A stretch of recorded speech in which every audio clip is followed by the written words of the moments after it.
Hey guys, this is Reggie D for MBTX, and today I want to talk about love and dating and MBTI.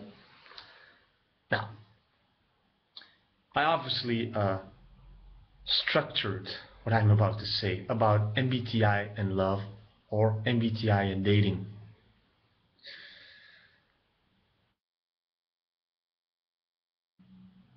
The core question raised in this video is it okay?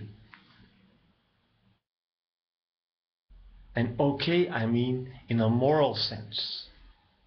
Or perhaps, yeah, in a moral sense. Is it okay to use the MBTI as a compass in love? And I'm going to, of course, explain what I mean by that. But you get the general gist of what I'm about to say. Now, what I'm about to say turns on three assumptions. First of all, suppose you can read every person correctly, that you have the matrix eye, and that you know, above everyone's head you see the 4 letters of the MBTI. It's the first assumption. Second assumption, suppose that you have a correct best to worst match protocol, so that you can rank all the profiles in relationship to your own profile, and that you have, in terms of cognitive experience, cognitive satisfaction, a sort of scale from best to worst. Second assumption. The third assumption, well, MBTI is about cognitive preferences. This means it's the probability of someone using a certain cognitive function. It's not, people are not, in that sense, reducible to their profile. There's always room for contingency, room for movement. And the question is, given these assumptions, 1, that you can read all people correctly, 2, that you have a protocol, best to worst match in relationship to your profile, and 3, that the MBTI is about preferences, is it then okay, in a moral or other sense, to use the MBTI as a compass in love?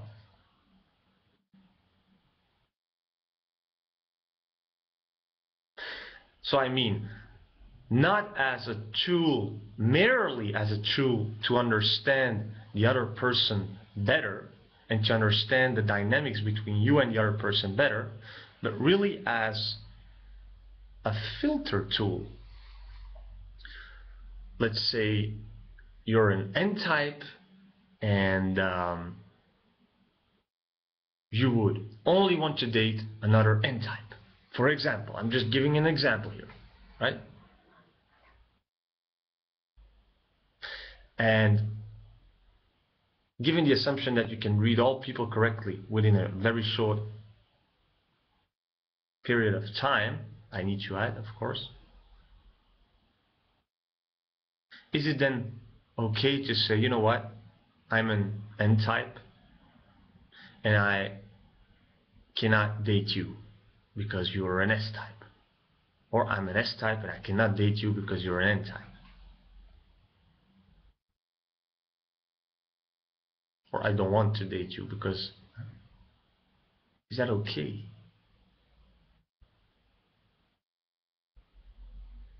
Well, let's list non-exhaustively some pro and contra arguments. A pro argument could be that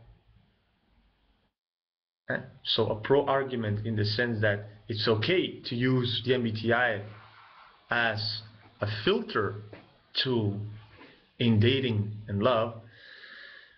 A pro argument could be that both parties will be cognitively more satisfied. Not only you, but the other person as well. So it's not selfish.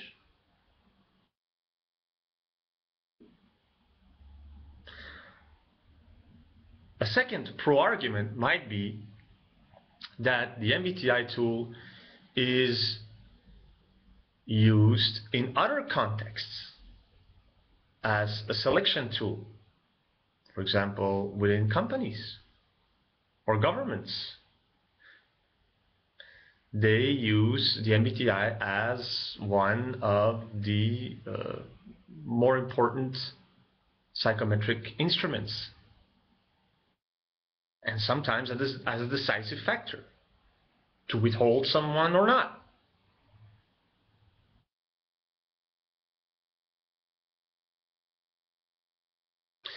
So these are powerful arguments to endorse MBTI as a filtering tool in a romantic context. Now, arguments against this kind of thinking might be that, and that was one of the assumptions, the MBTI is only about probabilities.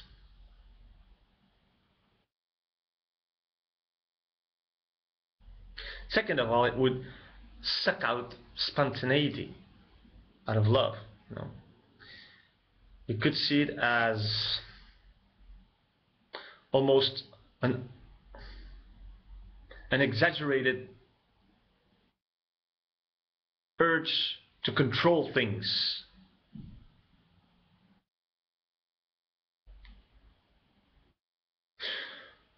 Third argument against this line of thinking might be that, you know, humans are not reducible to their profile. There's a lot more to a human being: his history, environmental factors, education, social, economic position, and so forth and so on.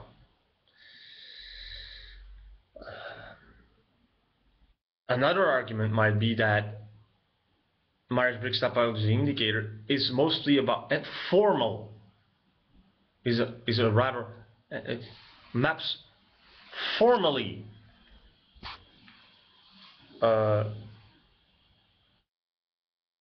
ways of thinking and processing information, and says not much about, or insofar that form and content can be separated, but says not so much about content. I mean, an N and an S type might have different ways of taking in information, but they might be interested in, content-wise, the same topics, right? So these are all very interesting, difficult philosophical questions. My point is that there are arguments pro and arguments against using the MBTI as a tool for filtering romantic partners. If you wish to comment, if you wish to answer these very interesting questions, well, you can always put them in the comments below. I look forward to reading them, and yeah, it's fascinating. Alright guys, I see you next time. I hope you enjoyed this video, and I wish you a very nice day. Bye.